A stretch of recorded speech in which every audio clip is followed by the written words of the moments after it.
Welcome guys. Welcome back to my YouTube channel. This is a little down. No, I forgot my color scheme. Let's go. Apasilan din mayor. Ay, di ka naman di ko dyan sa blue. Yes? Yes. Uy, mo na suot. Ate, walang ka na, please. Wala mo na, baro lang ka ha. Yes, this is my favorite. Pabulit. Ha? Pabulit. Di iman, kaniman Kuromi kay. Guys, this is my favorite character. I want Kuromi outfit. This is I want it. Yes, I found it. Color blue, Bart ba? Wala pala ko ganyan gagawin ng kaniwang.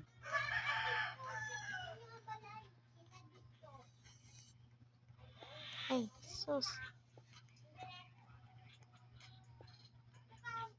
Guys, please like my YouTube channel.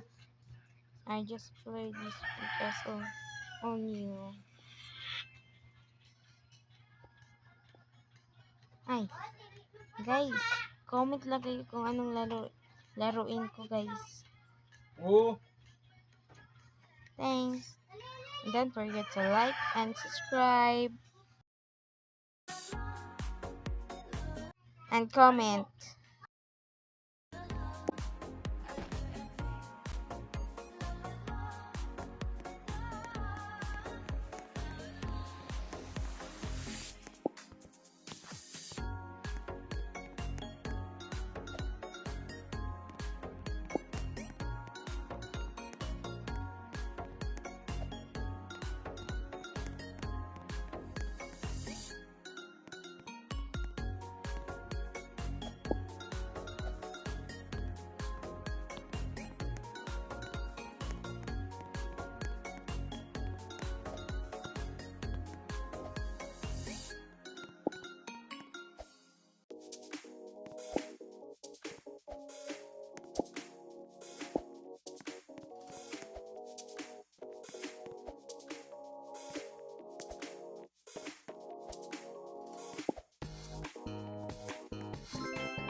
I want Kuromi.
Nhạc giờ này lại tắt, phố thức cùng đèn đường hiu hắt, có chút mưa bay qua mi mắt, rồi thì ai đưa em về đây.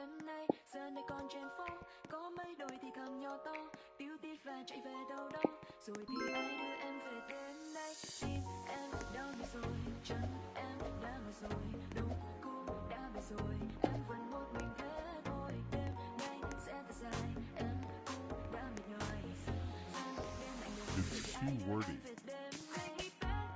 Không, đường về cũng chẳng có xa, đưa em về qua ba ngã năm, năm ngã ba là nhà. Take me back home, đường về cũng chẳng có xa, đêm khuya rồi sao không có ai đưa em đi về nhà. La la la, la la la, ai đưa em về. La la la, la la, ai đưa em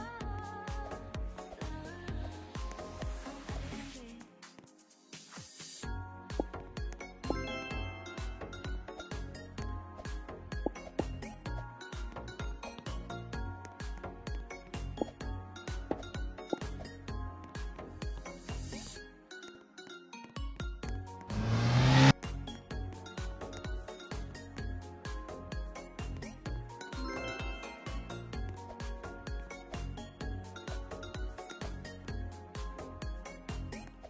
Let me take you home, về lúc làm việc from 9 to 5. Anh đã thật mỏi, mà em biết về cùng ai. Đường về tuyệt nhiên là không khó, nhưng mà có lẽ sự cô đơn sẽ khiến đôi chân em mỏi đó. Em đi đâu xa nên anh đưa về nhà. Đừng về một mình vì đường nhiều người quá, không đi quá vội. Anh đây sẽ đợi vì dừng bao nhiêu lần đèn đỏ chỉ khiến anh vui thôi. Tim em đau nhức rồi, chân em đã mỏi rồi, đúng cũng đã về rồi, em vẫn một mình thế thôi. Đêm nay sẽ thật dài, em cũng đã mệt nhoài. Dần dần đêm lạnh đời, rồi thì ai đưa em về đêm nay. Back home, đường về cũng chẳng có xa, đưa em về qua ba ngã năm, năm ngã ba là nhà. Take me back home. Yes, I get my favorite character.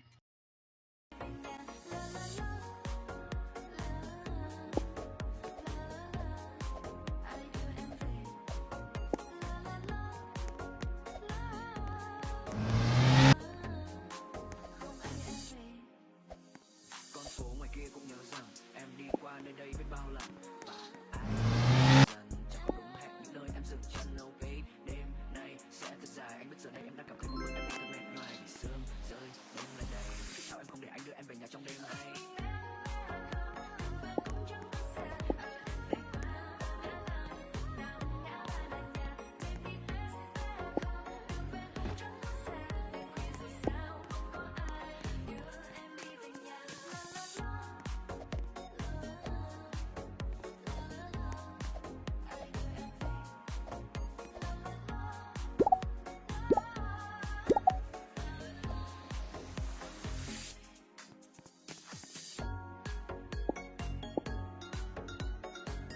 Hi guys, lobat ako guys.